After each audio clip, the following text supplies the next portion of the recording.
An ordinary grocery store. A routine shopping trip. But what happens next? Nobody saw it coming. An elderly woman's voice suddenly cuts through the quiet hum of the store. Old woman, angrily. Why don't you go back to Africa where you came from? Silence. Shoppers freeze. Heads turn. The tension in the air is thick, like a storm brewing just before lightning strikes. Some glance away, pretending they didn't hear. Others stare in shock. And standing at the center of it all, a young black man named Darrell. Calm, collected. But the fire in his eyes? That's something no one in that store was ready for. What happens next will leave everyone speechless. It was just another afternoon in a small Ohio town. The sun hung lazily in the sky, casting warm rays over a quiet neighborhood where everyone knew everyone. Inside the grocery store, life moved as usual. Carts rolling down aisles, shoppers lost in thought, casual conversations filling the space. But just near the produce section, everything was about to change. An elderly woman, probably in her late 70s, stood at the fruit stand, adjusting her glasses. She had the air of someone impatient, restless, and used to getting her way. A few steps away, Darrell, dressed in a casual hoodie and jeans, was simply picking out oranges. Nothing unusual, just two people, shopping. But the moment she turned her gaze toward him, her expression changed. It wasn't subtle. Her lips curled, her eyes narrowed, and then she spoke, loudly enough for everyone nearby to hear. Old woman harshly. You people don't belong here. A few shoppers stopped mid-step. Some exchanged uneasy glances. Others pretended not to hear. Darrell? He froze, his fingers hovering over his phone. His heartbeat quickened, but his face remained calm. Then she doubled down. Old woman, louder, firmer. Why don't you go back to Africa where you came from? And just like that, the world inside the store shifted. Silence, thick, heavy, uncomfortable. A mother quickly pulled her child away. A cashier craned her neck to get a better view. Everyone was watching now. Darrell had a choice. How would he respond? Would he lash out? Walk away? Fire back with the same hate she had just thrown at him? The answer? None of the above. Instead, Darrell did something that no one, not even the elderly woman, was prepared for. And it left the entire store speechless. The air didn't just go silent, it became heavy. All eyes were on Darrell. The elderly woman stood firm, her hands still gripping the apples in her cart. There was no regret in her expression. No second thoughts. Just pure, unwavering conviction. A young store employee froze mid-motion, clutching a bunch of bananas in his hands. Should he step in? Should he say something? A man in a baseball cap shifted uncomfortably, glancing between Darrell and the woman, waiting, like everyone else, to see what would happen next. But Darrell? He just stood there, composed, unshaken.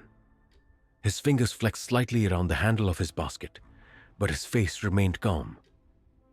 He could have fired back with anger. He could have yelled, argued, or stormed off.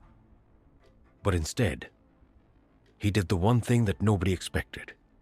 He took a slow, measured breath. Then, in a voice as steady as stone, he spoke. Darrell calmly. Ma'am, do you even realize what you just said? His words didn't explode. They landed. Softly, but with weight. It was the kind of calm that demands attention. The kind that makes even the loudest room go silent. For a moment, the woman looked caught off guard. But then, her defiance returned. She huffed, pulling herself upright, and said with even more force, Old woman, angrily, I said what I said. This is my country. People like you don't belong here. And that was it. The moment she said it, the room shifted again. But this time, it wasn't just awkwardness in the air. It was something else. The weight of history. The unmistakable echo of words that had been said for centuries. And yet, somehow, were still being spoken today. A young woman near the bread aisle gasped audibly. A man by the dairy section put his phone down. Shoppers held their breath. Everyone was waiting. How would Darrell respond now? He didn't flinch. He didn't move. He just looked at her. And then slowly, he nodded. Darrell firmly but calmly. All right. Since you brought it up, let's talk about that. The crowd leaned in. The storm was coming, but it wouldn't be the one the elderly woman expected. Darrell shifted his weight, placing his grocery basket on the floor. His calmness was unshakable, so much so that even those pretending not to listen were now glued to the moment. Then, with his eyes locked on the elderly woman, he began. Darrell, steady but powerful. You said I don't belong here, but let me tell you something about where I come from. His words hit like a drum, each syllable measured, precise, heavy. Darrell, my great-great-grandfather, was born in Mississippi, a sharecropper, worked the land he didn't own, broke his back so his kids might have a better life. The woman stiffened, but said nothing. Darrell took a step closer. His presence grew in the silence. Darrell, his father, a slave, kidnapped, beaten, sold like property. And for what? To help build the very country you're standing in. A murmur ran through the store. The tension had changed. It was no longer about anger. It was about truth. Even the cashier stopped scanning items. People who had never spoken to Darrell before that moment were now hanging onto his every word. But he wasn't finished yet. Darrell, my grandfather. He fought in World War II, fought for a country that sent him overseas, risked his life only to come home, to be told he couldn't sit at the same counters, drink from the same fountains. But you know what? He stayed. And you know why? He paused. His next words sent a chill through the room. Darrell, because he believed in this country's promise, even when it didn't believe in him. A hush fell over the crowd. Even the humming refrigerators in the background seemed quieter now. But Darrell's voice only grew stronger. The grocery store had never been this quiet. Not a single cart moved.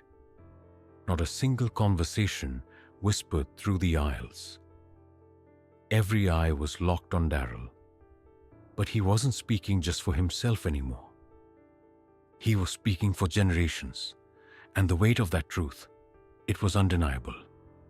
Darrell firmly, but steady. My parents?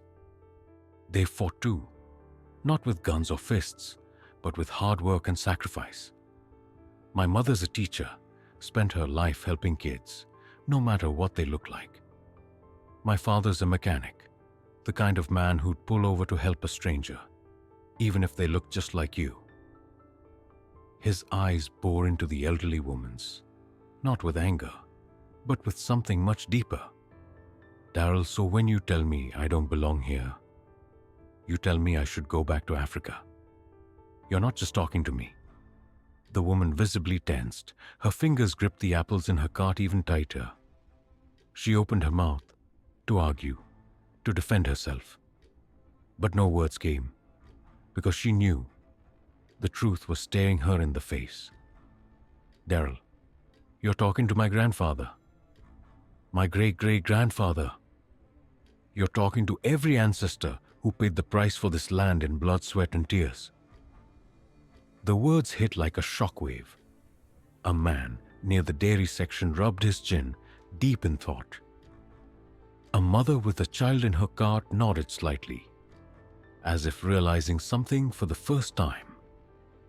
Even the store manager had wandered over, standing near the registers, watching in stunned silence. Then Darrell took a breath, and his voice softened just slightly. "Darrell, so you want to tell me again that I don't belong here?" "Because, ma'am, I might belong here more than you ever will." A single beat of silence. Then a man in a baseball cap stepped forward, his voice clear. "Oh man, he's right." The words broke the air like a hammer. The elderly woman whipped her head around, her expression stunned. Another voice, an older woman near the frozen foods aisle.